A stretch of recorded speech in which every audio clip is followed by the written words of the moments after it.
Welcome back to The Good Talk, the show where we discuss what's hot, what's grot, and everything in between in the wide world of Warhammer. My name is Adrian, and I'm going to be your host today as we talk about the new meta in Warhammer 40k. We're just fresh back from the Las Vegas Open, and boy oh boy, was it very enlightening. Good to see everyone in chat. Thanks for joining me on this lovely Thursday afternoon. As you'll notice, I don't have my co-conspirator here today. Brian's doing some travel, and we'll have Bridger in to the studio later on today where we'll be doing our live game of 40k. It's going to be cool. It's going to be New Drukhari playing Sky Splinter versus the Death Guard. I think it's really going to be an interesting challenge for the Drukhari. We'll see how they hold up against really the old kings, which were all holed up. So it's going to be cool to see. I'm just going to give everyone a second to drop on into the stream. Animus Prime says, move back to the old slot. This is too late for me. That's entirely fair. Don't worry. This is going to be just for this week. We'll be moving back to the old slot. This is just because Bridger has a big boy job, which is annoying. So he's working during the day. Yeah. Hello, hello. Welcome, welcome. Eunaeus. I know, we're coming in late today. So good talk today for about an hour. And then at 6 p.m. Pacific Standard Time, we'll be live with the Drukhari Death Guard game, which we are finally doing. Eunaeus has requested this pretty much every day since the Death Guard book. Oh, no. That's no worries. Thanks for joining me, everybody. Cool. So with that, I think let's dive on in. It's so weird I don't have like another person here with me. Overall, the topic for today is, of course, going to be, are Hordes back? We've had a lot of discussions about the changing meta. It's been a pretty wild summer coming off the back of the domination of Knights, Imperial Knights, Chaos Knights, Death Guard. We, of course, had some changes. We had some more changes after that. And Las Vegas Open and LGT having just happened, we can really get a good sense of where the game is at and where it's going. Now, I had predicted a few weeks ago that we would see finally a change away from this hull-based meta, H-U-L-L. Moving away from tanks, from big monsters, big vehicles, things like that, and moving towards infantry, potentially even hordes. And this is the response that we see time and time again. We kind of are cyclic in the nature of the 40k meta, and that's kind of in response to like what's strong, right? So when you have knights and tanks and things like that, when they're not overly efficient, as they were, they have lots of weapons that are high value, that are good at killing big, tough things, other vehicles, monsters, and tanks. And so if this settles in for too long, what players can eventually start to do is say, well, I'm not going to bring any of those things. I'm only going to bring in little things, you know, low model count, low wound count, things that were really wasting that efficiency. And those are going to be really well prepared to kind of go counter to the current meta, the current game. Now, again, I'm tired of, I've mentioned this, it's just been so much of this summer, but like Death Guard and the Knights were all so efficient that it didn't matter. The fact that they were wasting damage was not a thing, because they would just still kill you, basically. And you were forced to put your whole army in to try to deal with them. With those getting toned down, we see a bit more of a balanced experience. So we're going to be looking at particularly the Las Vegas Open results. We're going to be looking at the top lists and talking about, did this prediction hold true, or am I just full of it and I don't know how to play this game? We'll find out. I want to give a special thank you to Matthew Powell for the super chat. Thank you very much. Matthew says, hi Adrian, I'm at work, so I'll leave you with this thought. Are hordes the natural consequences of armies teching into knights? Too much anti-tank has maybe made horde armies / units great. Look, Matthew Powell, not a paid actor. I do have to say thank you for that. Because it's perfect timing. And yeah, no, absolutely. I think we do see this overall flow, as I was just mentioning now. And that only gets thrown off when these other things are so strong, right? And then in time, of course, we go lots of hordes, and then people find something that deals with hordes, and then we come back to big vehicles and monsters. Again, it is very cyclical. It's not a bad thing. It's just something to kind of keep an eye on. So it's going to be cool. So I'm going to go ahead and pull up the results from LVO. We're going to look at them. I will, of course, also be talking about the Las Vegas Open in general. We'll be doing that more towards the second half of the show, discussing, you know, my trip there. I know we had lots of people have been wondering. This is, of course, the new venue for LVO, the new time for LVO. A lot of people couldn't make it to the second LVO in a year. Very understandable. And so people have been curious. So I'll give a few of my thoughts on that, and we'll show some of the cool things that went on over this last weekend. So that'll be also part of this stream if you're interested. Control Alt Doom says, good thing I just added another 40 guardsmen to my Destroyans. Yeah, absolutely. It's a good time to be playing lots of guardsmen, I'll tell you that. Merkel's seeing the humble special weapon per guard squad take the day warms my crusty old heart. I know, right? Like the humble flamer, huge this weekend. If you managed to catch the game against Folger, and you know, just millions of humble las cannons.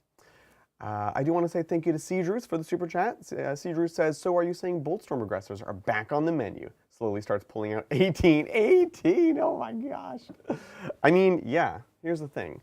Not only are hordes kind of a response to vehicles, tanks, monsters, but there's also a few factions that have risen to prominence or become improved in the last data slate. So for example, Adeptus Mechanicus, huge buffs, huge updates, and they have, through this whole edition, been a very horde-y, very infantry-based army that we think is quite well positioned. So it's lots of bodies that can really bog things down. In some cases, just too many to deal with, and it's a lot of move blocking.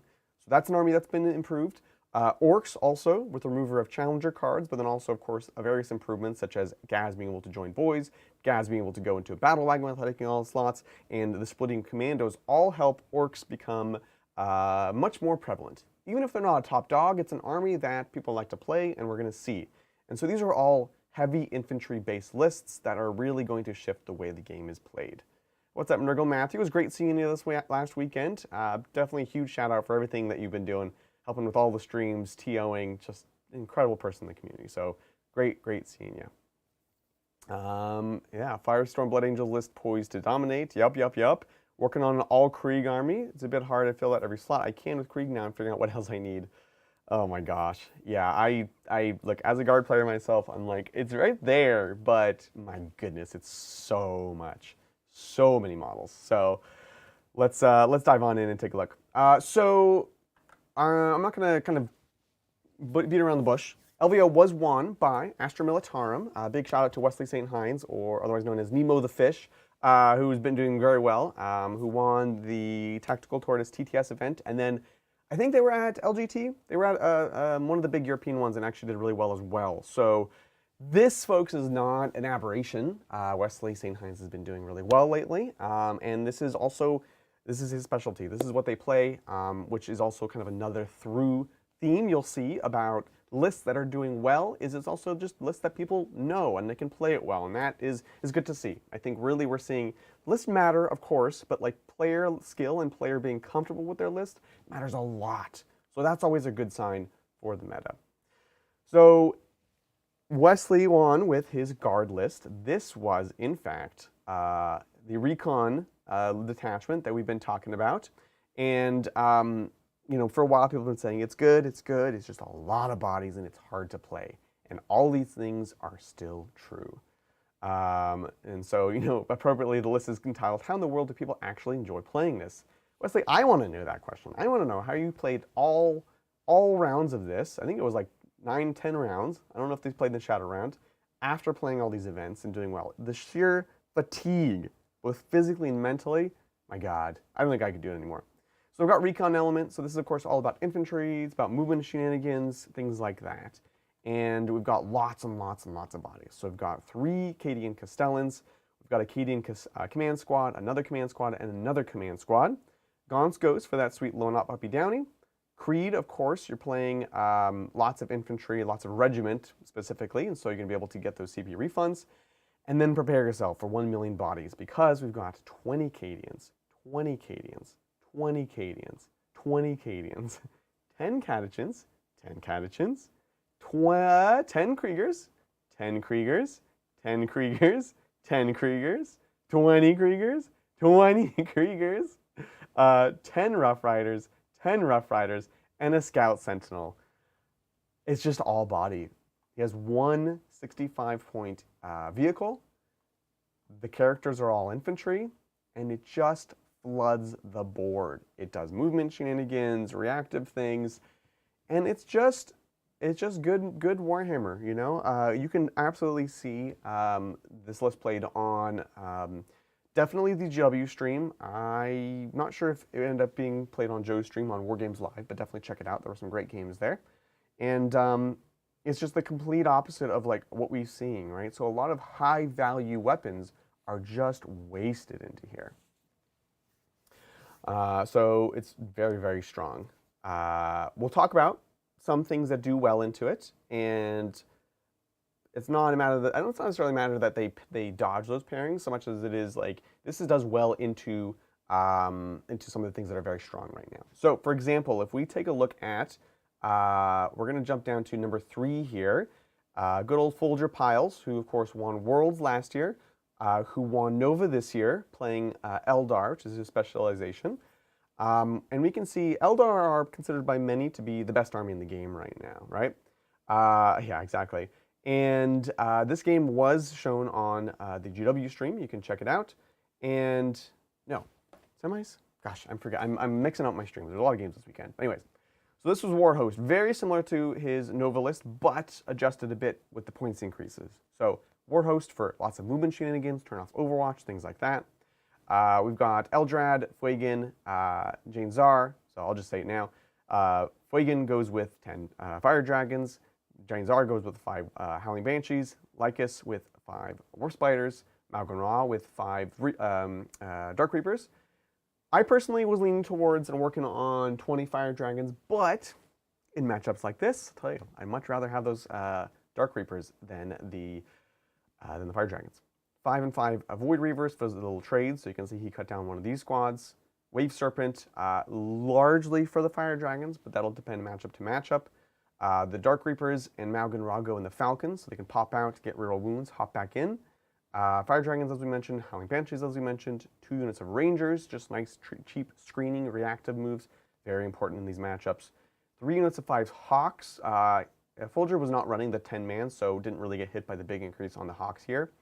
And then 3 Warp Spiders, one of which has Lycus. Now, and I think really, truly, myself included, this feels like one of, if not the best list in the game, piloted by one of, if not the best player in the game.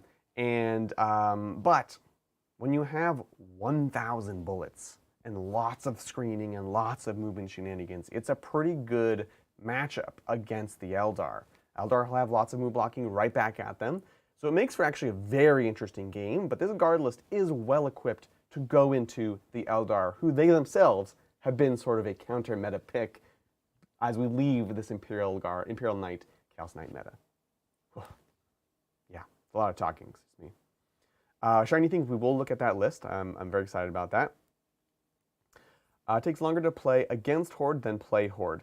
I think that is, it takes longer to play against Horde than play Horde. Yes, that is true, actually. That is absolutely true. A good Horde player will be pretty good with their clock. They have to be good with that. And as someone who has played lots of Orcs in my time, people worry more about your clock than they should if you're a above average player. But they themselves will actually struggle because there's so much potential around every corner. There's so much to deal with. There's so much to calculate, and there's a bit of an analysis paralysis that happens when people playing against Horde. So it's kind of the opposite of what some people might think. You really got to watch your clock when you're playing against Horde because it's easy to get bogged down, and I've fallen victim to this as well. So yeah, War Games Live. That was the semifinal, right? Okay, yeah. So the Folger versus Wesley game was on War Games Live. Definitely check it out. I don't know if we have Willow or Melody in chat. We should definitely get a link to that so folks can check that out. So yeah, Guard won with a list that was pretty well positioned to take on a lot of the big dogs. We're going to take a look at some of the more big dogs once I make sure I've got everything caught up in chat. I want to thank Step Hand with Ham for the super chat. They say, do you think that Lightning Claw Terminators and or Stormbolter Terminators will be a solid counter against a growing Horde meta? I think broadly, I'll say, Stephen, that you do want to have tools for these things, right? So, for example, the Eldar list, while it does have lots of move blocking, it also has things like the Reapers, lots of blast, reroll wounds, yada, yada, yada. These are tools that can deal with Horde. It's not like the whole list is kitted out to deal with Horde. It has things that are kitted out to deal with tanks and monsters, or melee versus shooting. But you have to have something that can be able to deal with it. The same way that you maybe previously were saying, can you deal with a knight or two in a turn? Now you need to be able to deal with lots of bodies. And I'll propose that We may not be going into a horde meta per se, I think, actually. I think it's more so that we're going to go into an infantry or a non-vehicle meta. With things like the Drukhari around the corner, I think we're going to see, I think there's different ways of playing it, and they might not all be like tons and tons of bodies, but I do think we're going to see lots of big units or lots of small units with lots of activations where they can kind of move block and do things that are counter. So to answer specifically Lightning Claw Terminators or Stormbolter Terminators, in the right detachment, could be interesting. I don't know if it's like the most efficient way to play it, but like having a squad that can deal with those things is interesting. And the Stormbolter Terminators in, what was I just looking at? That was actually kind of interesting. I'm blanking. I'm totally blanking. But anyways, yeah, so have an option to be able to deal with those. And if for you, that's going to be Lightning Claw Terminators, Stormbolter Terminators, I say go for it. Yeah. Whoops, all Tactical Marines, is that good yet? Asked Kaldorf. Well, I don't know about that. I did talk to someone who played one, and I think it was doing pretty well. Yeah. What's up, Willow? Thanks for joining us. Willow, if is there any chance we could get a link to the semifinals? Linking that to Joe's channel. I would love to share that with folks. All right, let's see. To be honest, Folger probably deserved that game. Matchup is a pain, and only cool elves like it, and Nemo made a couple mistakes. There was a big moment, slight spoiler I'll mention. So if you don't want that, just hold your ears for a second. This is just crazy Overwatch with Jane Czar and the Banshees going in, doing the big advance, spent the battle focus token to move extra, and Wesley goes ahead and overwatches with just unit Cadishans. It's not even the big squads, right? It's not like it's 20 Kriegers or anything, but they do have 2 Flamers, double 6s on the number of shots, and they killed every single Howling Banshee, so it was only Jane Czar left.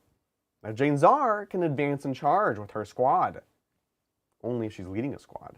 And so suddenly she was without a squad, could not charge, was stuck out in the open.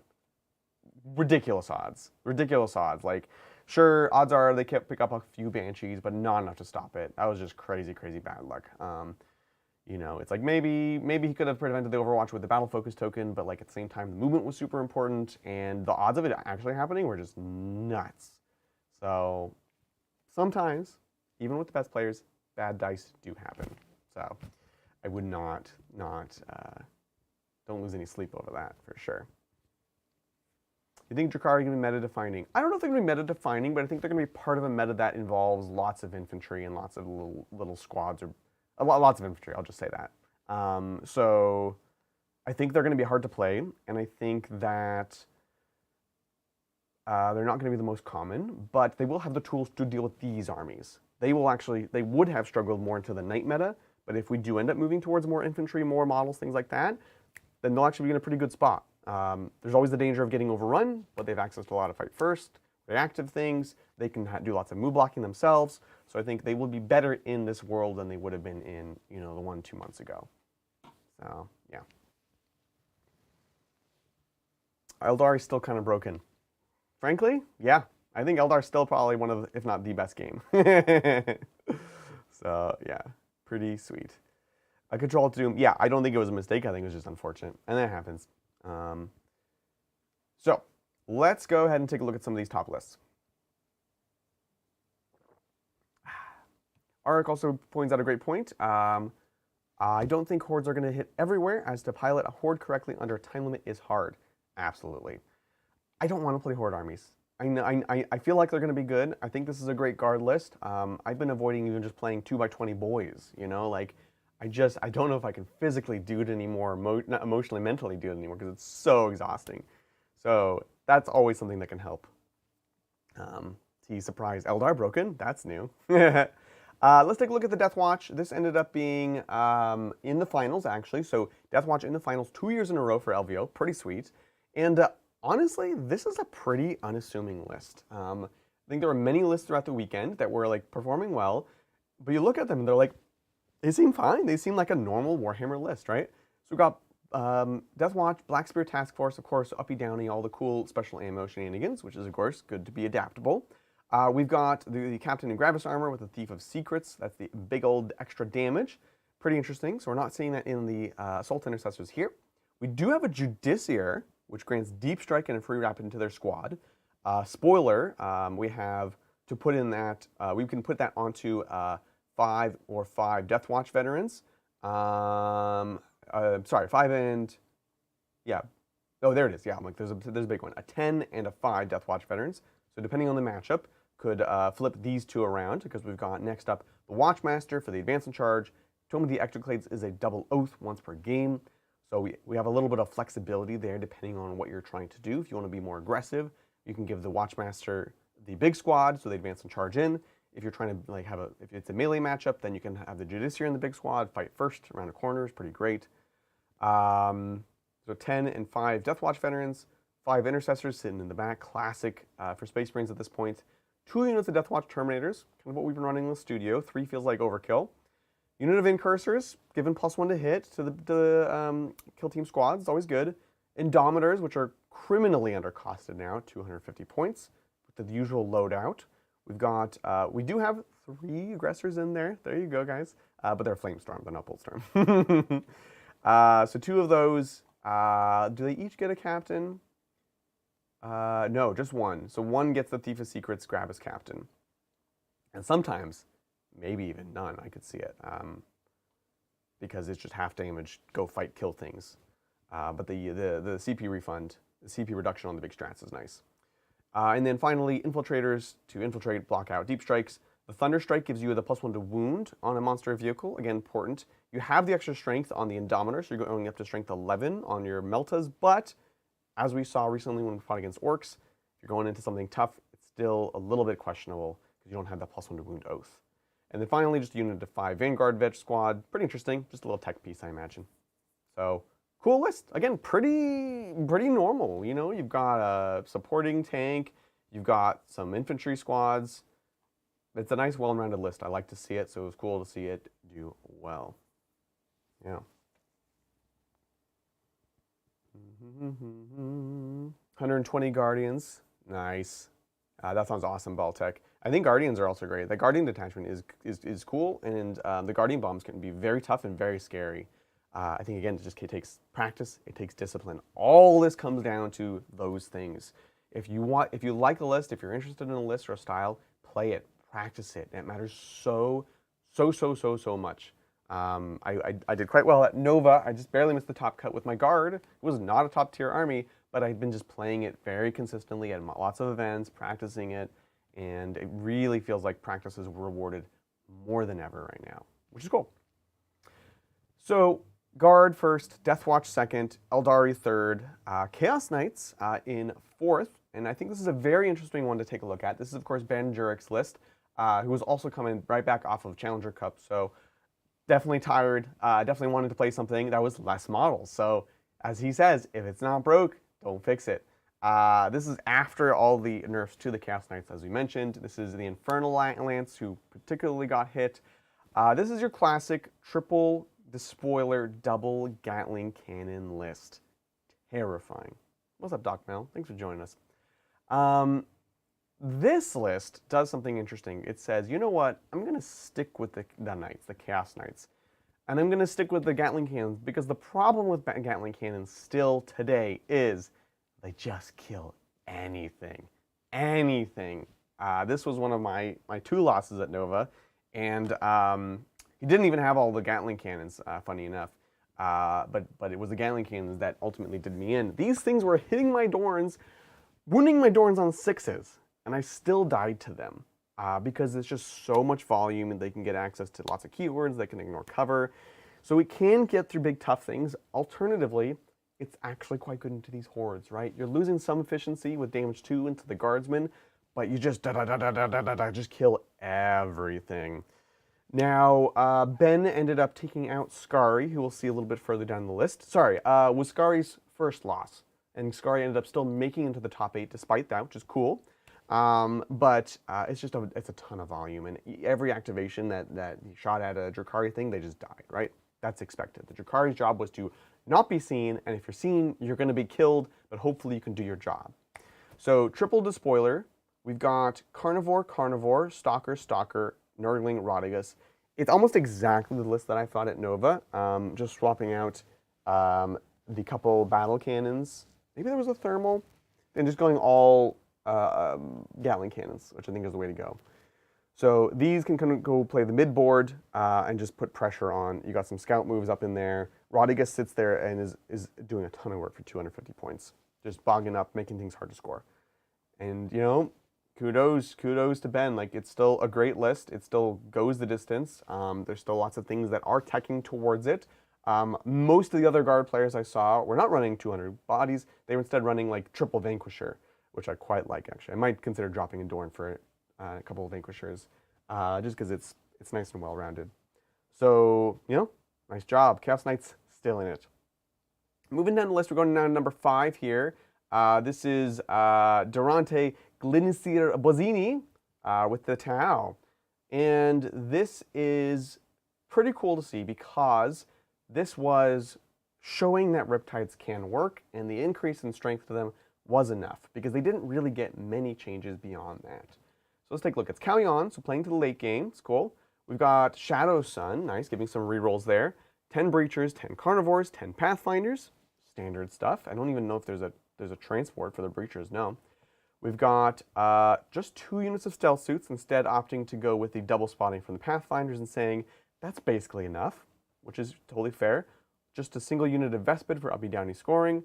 A unit of 2 Krutoks, again, just cheap kind of trading unit, screening unit, whatever you want.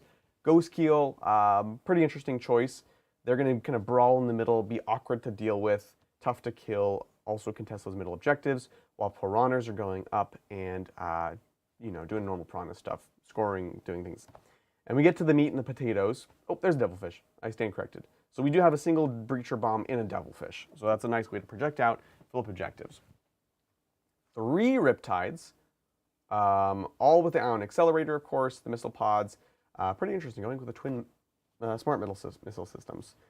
But the Riptides going from like 7 and 8 strength to 9 and 10, humongous. Suddenly you're actually able to shoot into big targets into tank and actually wound them. Pretty cool to see. Hammerhead with the railgun, and then 2 Skyrays with just lots of seeker missiles. So this is your focused anti-tank. This is your kind of anti-everything, can kind of flex into different slots. And then lots of little trade units that kind of go around. And then you have 1 objective flipper in the form of the Breachers. And again, I know it's triple Riptide, but it feels like this list has a little bit of everything, and I'm happy to see it. So, yeah, pretty interesting. I'm going to start a little poll in chat. We've obviously been discussing it already, but let me know your thoughts. Generally speaking, are hordes back? Inquiring minds, that's me, want to know. And while you're pondering that, we're going to keep going down this list here. We'll go to top 8, and then we'll we'll probably talk about number 9 as well. This is, of course, good old Skari. He did quite well. So, as we mentioned, I lost the first game to Ben Jurek against the Chaos Knights. This is all pre-Codex, so we'll be a bit brief because it's not going to be as relevant as it could be. But it just has another kind of sense for infantry lists, right?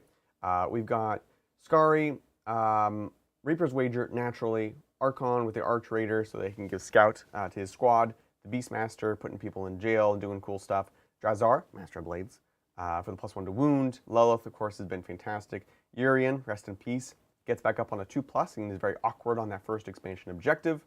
We've got Cobbleites because they're amazing, Witches to go with Lilith, Venoms to split the units, Chronos to refund the pain tokens, Hellions, pre-Codex Hellions, pretty sweet. And then Incubi for Drazar, Mandrake, Ravager, pretty interesting choice there. Reavers for trading, and then 2 units of Darklance. No, that's right, Skari does the half and half, which I'm going to try today, we'll see. Darklance is Haywire. Again, you can see Skari's kind of preparing for a bit of both, but still kind of accepting there's going to be lots of important vehicles to kill. And then just for the Harlequin side, just going for a Solitaire and a Void Weaver. Solitaire is just fantastic in this attachment. The Void Weaver is definitely an interesting pick, and I've heard Skari talk about it. It is a great screening unit that can be awkward on an expansion objective, but can also kill a Rhino, finish off a Rhino to allow us to flip the wager onto whoever he needs it to be. So, nice little tech beast. And you can see, it is nothing fancy. It's nothing fancy, but it's all tricks and it's all tools. It's all standing in the right place at the right time, blocking things off. Has some ways to kill vehicles, but really he's just dealing with them by outscoring and being in the way, essentially.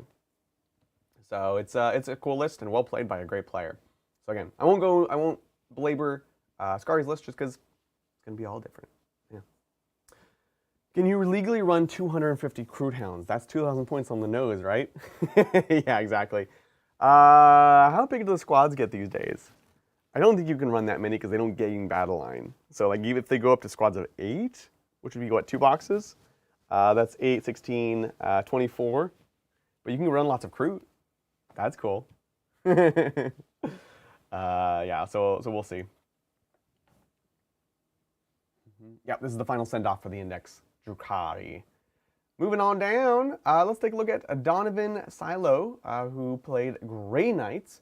Now, interesting trend in Grey Knights this week. We saw a departure from the Warpbane Task Force, which is, of course, the zone control re-rolling all hits, wounds if you're purifiers.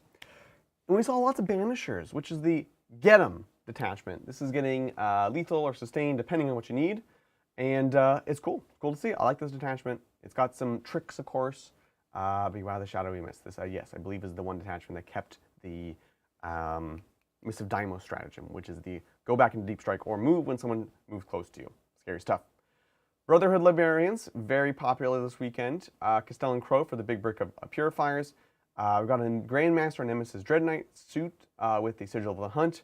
Frag Strong Grenade Launcher, Heavy Side Cannon, Sublimator. Is this the Melt-A-Gun? I imagine it's the Melt-A-Gun. 5 strikes for sticky objective holding. Rhino. Again, we've been seeing some more transport play. And this is the interesting part. 10 interceptors, 5 interceptors, 5 interceptors. Huge value. Apparently you can put interceptors in rhinos. I would have never thought, because you can't normally do that with jump troops, but I guess you can here. So again, lots of movement, lots of infantry.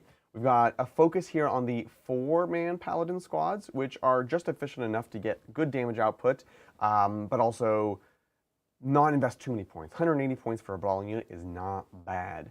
If you want to make them tougher and do a little bit more, you can attach the Brotherhood Librarian. If not, you can keep them separate and just have a cheap little scoring unit. Purifiers, still great, especially with Crow here. And then double assassins, pretty interesting. We've got the Calexis for the short range deep strike and the Calidus for the Vector. Always important in the game today. So again, it's another list where I look at it and I'm like, can this deal with everything in the meta? Can this deal with big vehicles and monsters? I don't feel like it will be good into it, but the proof is in the pudding. I mean, look, they only lost their last round, made the top 8. Nicely done. We've got Matthew Geyer, the final cut on the top 8 from Team Zero Comp, and I love this little list here. It basically tells you all the special things that we would say otherwise at the start of the game. You can read this and you can just kind of get a gist for the way the army plays. So that's cool. Very much appreciate that. And this is cool. This is the Mechanicus we've been talking about. We've been saying, are they good? Seems like they're good. Are they good enough? Are they top tier good? Turns out, yeah, they are. This list is Halo's Battle Clade, which is interesting because this is the utility, different abilities at different times, super complicated to play, both with and against, not the Skitarii Hunter cohort, which has been kind of the de facto best, most common detachment to play. It doesn't go full Horde, but it of course utilizes them. And I do like that this does not spam the Taraxi, just because I don't want to have to do that. So let's take a look. We've got Call, of course, now with the moment. A Manipulus, which this will kind of tell you a unit that's coming up. We've got 1, 2 units of Rangers, a single unit of Vanguard, not an unusual layout. We got a single Dune Rider to be able to put your troops in and hop back inside and out with the reactive move. Pretty sweet. Good night, Eunaeus. No worries. I know it's late where you are. You'll have to check out the game tomorrow. Thanks for joining us. 120 intercessors list when? I mean, would it be crazy? Would it be crazy? I don't know. And what's up, Johnny? Thanks for joining us. Tuning in for the How to Play the Game on Horde mode talk. Yeah, exactly. I think we're going to be having lots of discussions around these soon. I do want to shout out these Thursday shows are generally only for members, but the first of the month we like to open up to the public, show you what we do here, and have a discussion. Better than bikes. I know. We'll talk about bikes. Let's take a look. We've got 3 Ballistari with the las cannons. The destroyers, as I mentioned, so these are going to be getting the Manipulus, so they can get those lethal hits. And lots of different buffs in this detachment. 5 Skystalkers with the move, shoot, move. Another 5 with the same. Servitor Battleclade, which is the kill team. I haven't played with it yet, but for 60 points, it seems to give some interesting utility. Unit of 10 Infiltrators, because they're actually they fight good now. 5 Infiltrators, 5 Rust Stalkers, 10 Rust Stalkers. This is the layout that I've been seeing, is 10 and 5 for both variants. I'm going to be trying a game with them very soon with that. And then the Disintegrators that really go particularly well in this detachment, getting extra buffs. You can make them tougher. I think I like them being tougher more than anything else, giving the extra toughness. So again, another list that isn't really spamming any one thing. It's a bit of everything. It's cool to see. So nicely done. Really have made a sharp departure away from the vehicle spam, the whole spam list. So in the top 8, we have all infantry, 1 vehicle, 1 transport, 2 transports. This is all vehicle. This is the most vehicle heavy, I would say, with the Tau. We've got just transports here. We've got 1 gunboat. We've got 1 fighty vehicle and a transport. We've got 1 transport, 2 shooty vehicles. And of course, as a special bonus round, we're going to take a look at this 1,000 Suns list, which I was hearing about throughout the weekend. This is, in fact, 30,000 Suns Terminators. And it's a beautiful, beautiful thing. So I love to see it. I'm not crazy on the Terminators, but like once you go to the level of absurdity where you're like, okay, max Terminators, now I'm on board. So 3 units of 10, lots of shots, tough to remove. I think goes well into killing big things and into small things because of just sheer volume. It's cool. Like, I wish I had 30 Terminators to try this out. I think it's just awesome. It's pretty sweet. Oh, T, yeah, we're literally just talking about it now. What's up, Mike? So yeah, this is a very cool list. Did it almost beat the guard list? I think so. It's just well positioned to be able to do it, honestly, right? It's gonna be able to hold things, kill things, and tank things. So it's cool. It's good. I like it. Let's go ahead and close up this poll, folks. Looks like the word is 60% of people say yes, Horde are back. They're absolutely back. I think Horde are back in. I think infantry are back in. As always, things are going to be shifting and changing, and the Drukhari, while I don't think they'll be like the most impactful codex we've seen this edition, I think will have an impact and kind of contribute to this kind of meta that we're seeing here. So be prepared. Does it have 3 Terminator Sorcerers? I imagine so, because with the change, you're only getting the buff to your own squad, and so you kind of need it. Or I think it's worth taking. Yeah, so each squad is going to get that. For the pluses to hit. You got the Risen Rubrique for the bonus. Still had points for a Demon Prince, which is pretty funny. It's interesting because like this one's based around your things dying around you. Which is weird because this list is going to have things dying around them. Is this Coven? Oh, it's Rubrique for flanks. Okay, yeah, that's why. Yeah. Next, what's up, Nexos Floof, says Horde has never left. You know what, Floof? You're not wrong. Always been an interesting counter technique, but there are few who tried it, you being one of the few, with success. Mel says, Redeemer. Yes, this is something we also talked about a couple weeks ago when the Redeemer saw a 15 points reduction. Well, guess what? Redeemers were not great in the tank meta because they're winning everything on 5s, yada, yada, yada. But now that infantry are back, oh boy, are they back in a big way. And we saw lots of Redeemers on the tables this weekend, including at lists that were also doing well. We're not going to dive into these lists, but we can see there were Knights. Brian Jones, of course, in top 16. We had Kyle Grundy, who is wow, why am I blanking? Commander Puretide on the YouTubes. We've got Templars had a pretty good showing this weekend. Junior running back the old Mortarian's Anvil. We're actually going to play Junior's list today against the Drukhari to see how we can deal with it. Dan had a kind of a mixed arms Eldari list. Alex Smith, again, lots of Eldari you can see in the top 16. And Sisters making the cut just barely right there. Pretty cool to see. Just real quick, because I'm curious. I forget what Alex was running on his Eldar. Aspect Host, a Sermon Avatar, Wild, Fuegan, Jagenzar, 10 Storm Guardians, Wave Serpent, 5 Reapers, 5 Avengers, Falcon, Fire Dragons, Howling Banshees, Striking Scorpions, Swooping Hawks, Warp Spiders. Okay. Yeah, so slightly different take. Avatar is very interesting, but cool to see. Will the Jakari be Spectacle of Spite?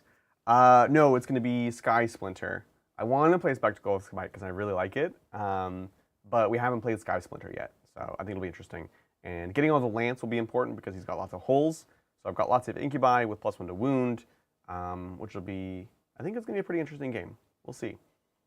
But Ricky, I loved Reaper's Wager, which I played on Tuesday for the members. The Harlequins, without spoiling too much, were the All-Stars. Big Brick of Troops was amazing. It was very, very cool. Yeah, get a Warhound Titan. We'll do well against Horde. Depends on what guns you give it. So, we think Hordes are back. We think the infantry are back. Still pack your anti-tank. They're always going to be a factor. And those armies are still good. You know, we saw there are still Imperial Knights, Chaos Knights, even Death Guard, all up there. And I'm sure we'll still see a good win rate for them this weekend. But the game is changing, and it's for the best. You see how diverse that top 8 was? Very, very exciting news for the game, so I'm excited for it. What I want to do now is I want to dive a bit into what else happened at the Las Vegas Open. Again, we had lots of questions about how is the new venue? What does that world look like? Are we excited for it? How is the experience? Let's take a look. I'm going to go ahead and pull this up. Beautiful. Well, folks, let's have a little classic slideshow. This is so Las Vegas Open this year moved to October and also moved to the Expo Center at the World Market Center in Las Vegas.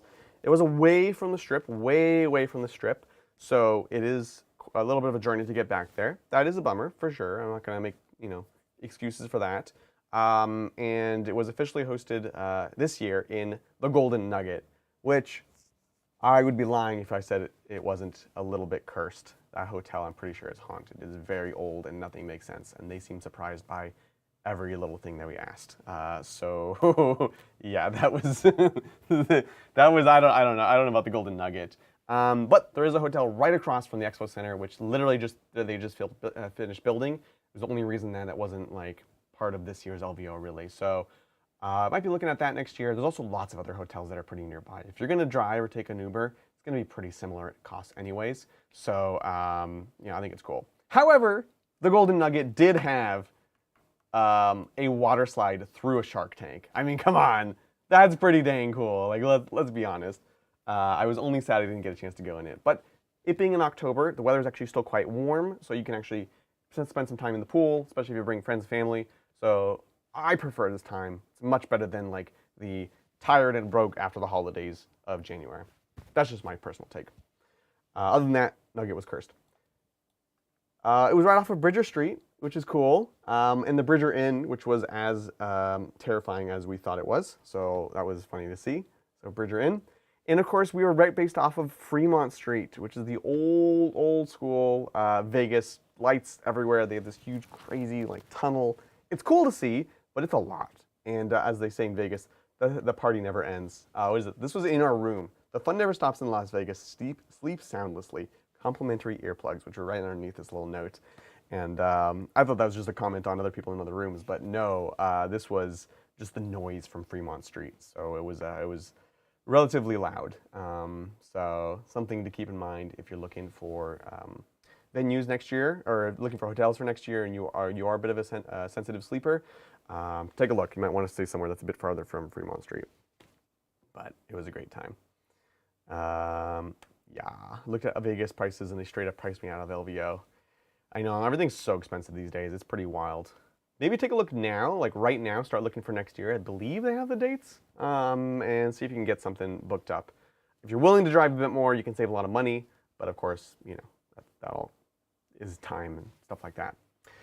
Yeah, other things going on. This was a fun thing that people got. Shane got to ride the world's biggest rideable squig, which was exciting. This was a picture from downtown Fremont Street.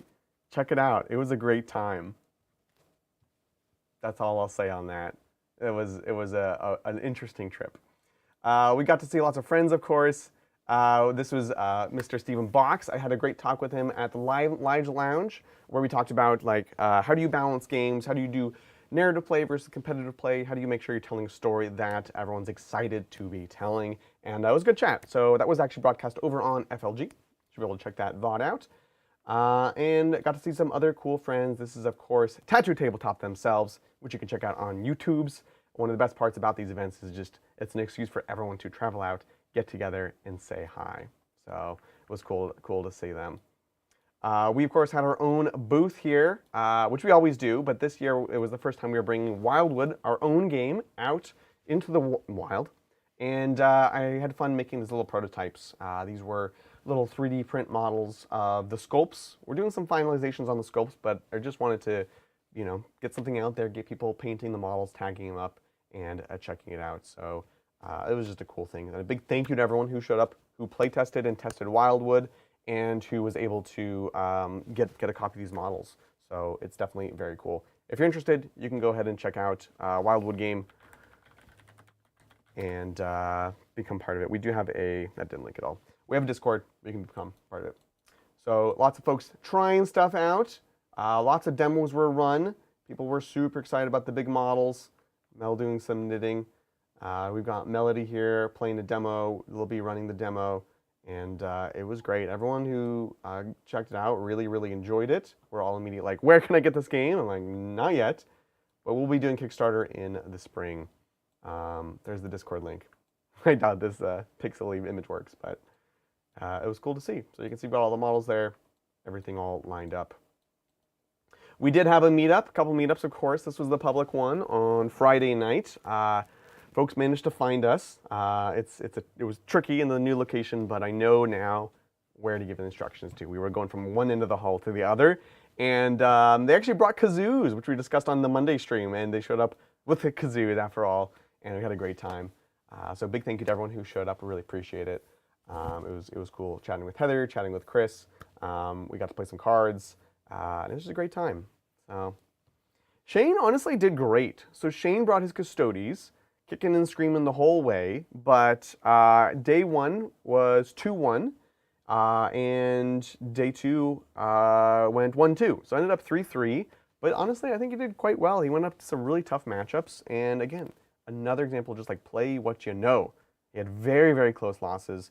It was just very cool. So I think he had a good time, and I'm real proud of him. Plus, he got to ride the world's biggest squig too, so you know. That's a bonus for everyone involved.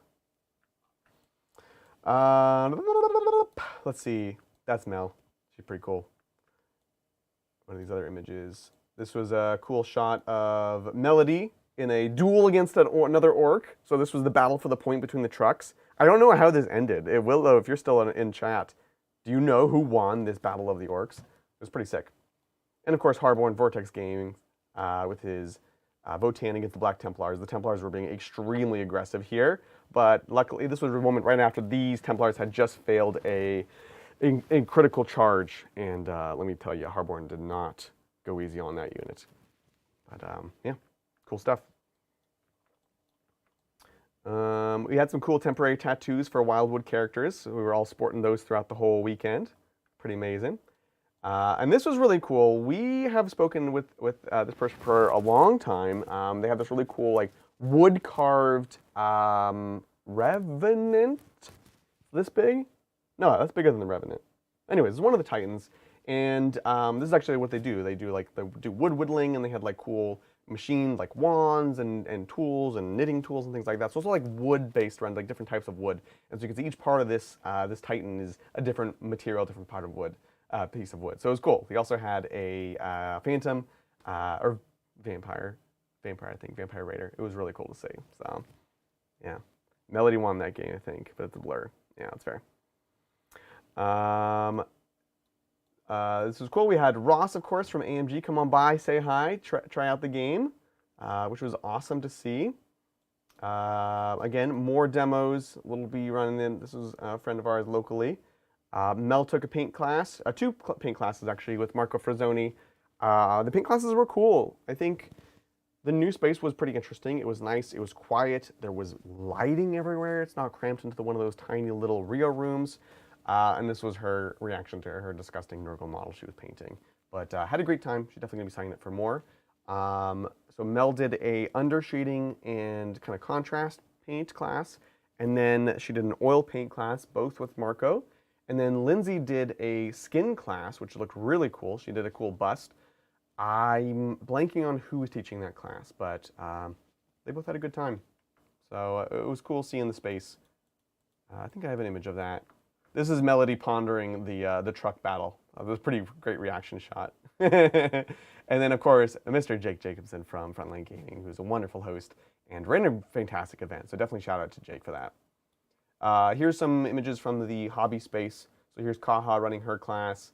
Here we've got Army Painter class going on, and you can see very well lit, lots of room for the painters.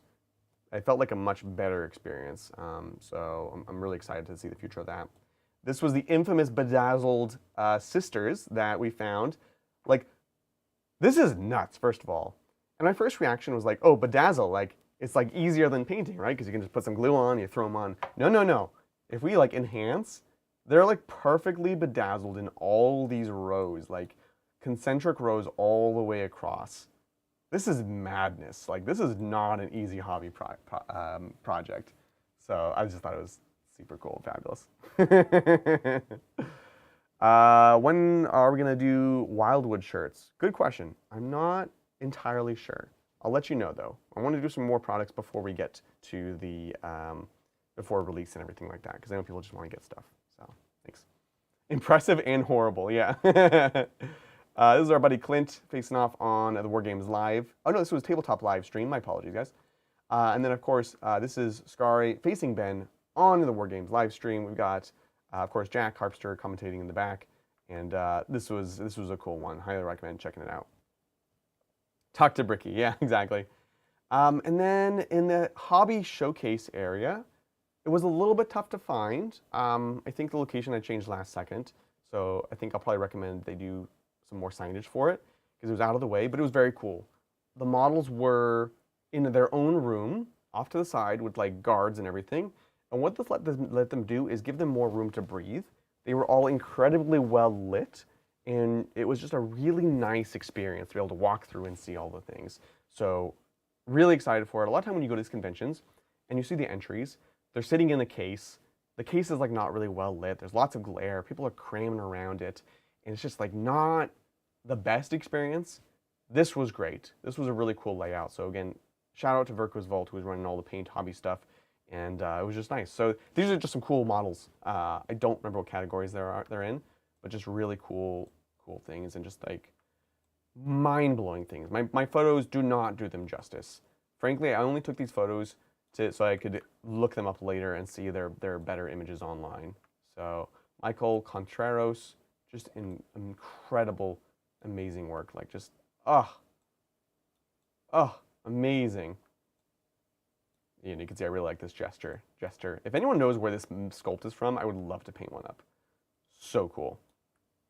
We'll come back to Shane in a second. More hobby stuff. This was a really cool, it's not a triptych, it's a septych. There's 7, no 9. It's a, whatever 9 is. It was 9, the 9 ring race, each with their own background. It's really cool cutout. Really, really cool composition. Just amazing. Again, just more standout things and artists that I want to check out. Oh, this is the same artist. Yeah. So this is Arturo, who just had a ton of Lord of the Rings projects. I love this Alice in Wonderland. Just, gosh, makes you want to pick up a brush and paint. This thing really freaked me out, and I loved it. Crimson Crocodile. Really cool avatar. Again, the saturation in person is just so much better. We got Bridger taking a break under the Wildwood table. And then Shane found Shattered Glass, finally. Pretty exciting. Beyond that, we had the Emperor's meetup, of course. For our Emperors, we always do a meetup at our big events. This was en route. We grabbed a party bus, and we were super lame. We had our cake that we were running from the restaurant eating, and they immediately started playing all these like super old songs. They did like I Got a Feeling. They did the Boots with the First song. They just like clocked us as very basic millennials, and yeah, it's embarrassing. But this was at a place called Play Something, and so they had all these giant like oversized games, and like this was this wild balloon house, and I just love this like Bridger overstimmed. They're old enough, shiny things. They're old enough. This is my favorite picture. We finally got him smiling. So it was great. Got to meet up with all the Emperors. I'm gonna share a video of this, probably for the members, but this wild arm thing that you would go in and it would spin around and just start thwacking the people in it. And you would try to like, you'd have to duck under one and then jump over the other. But the arm was also like completely inflatable. So if someone got hit, it would like build up, and then once it got past the person, it would release and then swing super fast and just like clock the next person, taking them out. So there's some fantastic videos of us just getting clobbered by this thing. So I'll end up posting those. Got the whole gang here. It was really, really cool. I was always hanging out with the Emperors. And then on the last day, of course, we would never play Magic, and certainly never play Spider-Man Magic, but we packed up, closed up the booth, and there were card games there. So, of course, we bought some cards and we did a little draft. So this was us relaxing after a long weekend of games, playing some games ourselves. And of course, we got good old John McCardle saying hi before he heads out for the road. And that was Las Vegas Open. That's the meta. So, question is, are Horde back? Probably, I don't know. It's up to you to decide. But we're going to be testing lots of things. I'm excited. I feel like the meta is wide open. There's lots of things to try. There's lots of events to go to. I've got the Grand Narrative coming up in November, and Las Vegas teams in January. Love to see you folks there. It's going to be a great time. Yeah. The legend. Yeah, exactly.